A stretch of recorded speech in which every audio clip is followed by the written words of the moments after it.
What's going on, dudes and dudettes? So, excuse me if I think I'm pretty good after getting my blood drawn today in the morning, but let's get this video going because there's a lot of games, especially Duke, Lakers, and I believe the Anaheim Ducks all played tonight. So I'm trying to get this done before all that. And then also tomorrow, Wednesday, is National Signing Day for USC and all the colleges, so hopefully they can get a few more guys. So yes, hopefully, I'm pretty sure I'll have a video by Thursday or Friday because of all that news. But yeah, I just want to get all that stuff done because it's pretty quick. So DeMar DeRozan, ex-USC shooting guard, plays for the Spurs now. He recently passed 16,000 career points, which is awesome, and it's the most by any USC player in NBA history, so that's really cool for him to have that deal. Then Marquise Bolden, an ex-center for Duke, been in the, I think it's his second year in the NBA. He's recently signed a 10-day contract with Cleveland, so hopefully he's going to be able to stay on and get a two-way contract, but have to wait and see about that.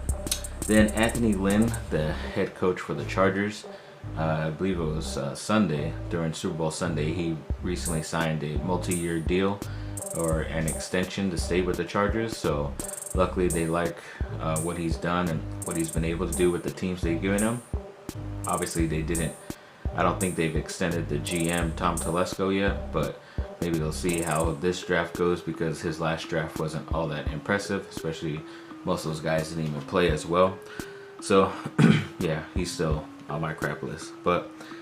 And then also 4-star tight end Jack Yari, whose father was an ex-USC player as well. This is actually his second time committing to USC. He committed like last year, but then decided to decommit, and then going from a 3-star to a 4-star, which I knew he was going to. It said he came down to USC or Washington, and luckily he picked USC again. So glad to have him on the team.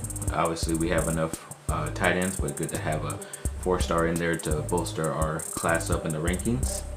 Then the Anaheim Ducks got a couple wins this last week, luckily.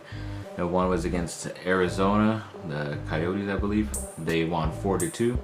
And then luckily in their rivalry game against the LA Kings, they were able to get that W a couple days ago, 3-1. So I'm happy that they got that W.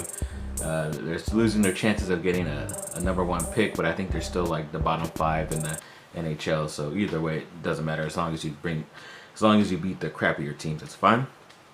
Then USC basketball beat University of Utah 56-52. Pretty close game. I think they said USC had a slow start, but they're able to get it going luckily in the second half and get the W. I think they did recently lose to Colorado. It was a big game because Colorado was ranked, but they lost that game pretty badly, but I think like by 20 points. So gotta get better against those better team guys. And as far as a lot of these ex-Duke players, they're gonna be pretty busy during All-Star weekend because Jason Tatum, who plays for the Celtics, it got accepted to the All-Star reserves on the East, which is really cool. And then also Brandon Ingram, ex-Duke player as well, is on the reserves for the West Side. I don't know why he didn't show up in LA, but I don't know. It's all whatever now. Then for the rookies and for the All-Star, they call it the Rising Stars Challenge, where it's like the top rookies and second-year players of the NBA face off each other.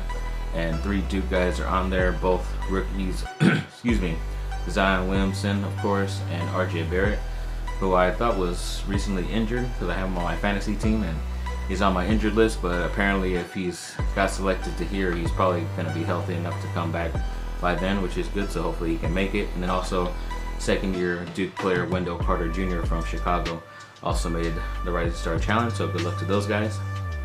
Then Duke had a really big game on the road against Syracuse, that game usually comes down to the wire, and this one did as well. Luckily it was a bit more high scoring than it usually has, but Vernon Carey, from what I saw, stepped up.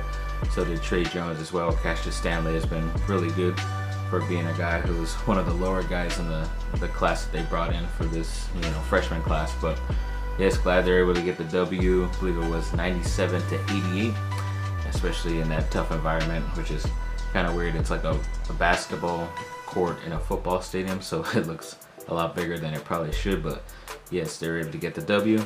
Hopefully they kept them in the top 10.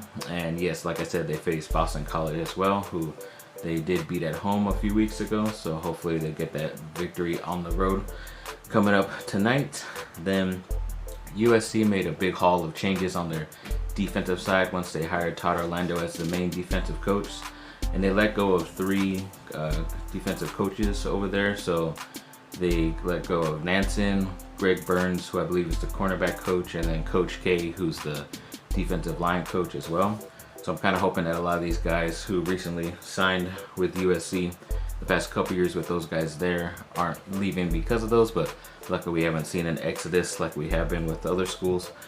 But they also did add Craig Navier, I believe his name is, last name, as a safeties coach, but he is from the same coaching staff that came from Texas with Todd Orlando, so hopefully he's still good. A lot of those guys are pretty talented out there who get drafted as well. So we'll see what he can do. Hopefully they can round out that coordination staff as soon as possible. Then you see right there Tom Brady in a Chargers uniform. Still pretty crazy to think like that's still a possibility. Even the Las Vegas Raiders is still a high possibility as well. Don't know if he wants to stay excuse me, in a division where he has to play Patrick Mahomes twice and then try to be able to not be in the wild card still. Yeah, we'll see if he goes the easy way out or tries to, you know, gut it out. I wouldn't be surprised too, especially with all these weird comments about Jimmy Garoppolo and with his head coach, how people are trying to find the blame of who's to blame for the Super Bowl loss for the 49ers, whether it's the coach or freaking the quarterback. But I don't know why he didn't trust Garoppolo. Garoppolo was able to throw the ball and make plays when he first got to San Francisco like 2 years back, and then I don't know why he doesn't trust him anymore.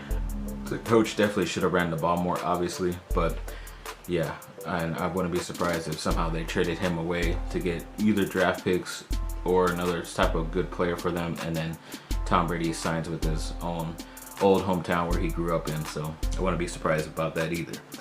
Then also the Chargers made a offensive line assistant head coach move. They hired David Diaz-Infante. I guess he's an assistant offensive line coach, so hopefully we'll see what he can do. They definitely need some help, and hopefully they can get some guys for whoever is playing quarterback for the Chargers next year. And speaking of their top pick, they recently said like a Derek Brown, a defensive tackle from Auburn, could be available for them at that number 6 spot, which they definitely need a guy at that position to help them out. I think they should, but that's kind of if they made their decision on who's going to be their quarterback already, and they're not going to select somebody high as at that number 6 spot like a Justin Herbert or maybe a Jordan Love, and they either find somebody else later in the draft or they sign like a Tom Brady or somebody else in the free agent class. So we'll see. He's definitely a guy who could fit in right away and help the team on defense, but still need a quarterback at some point.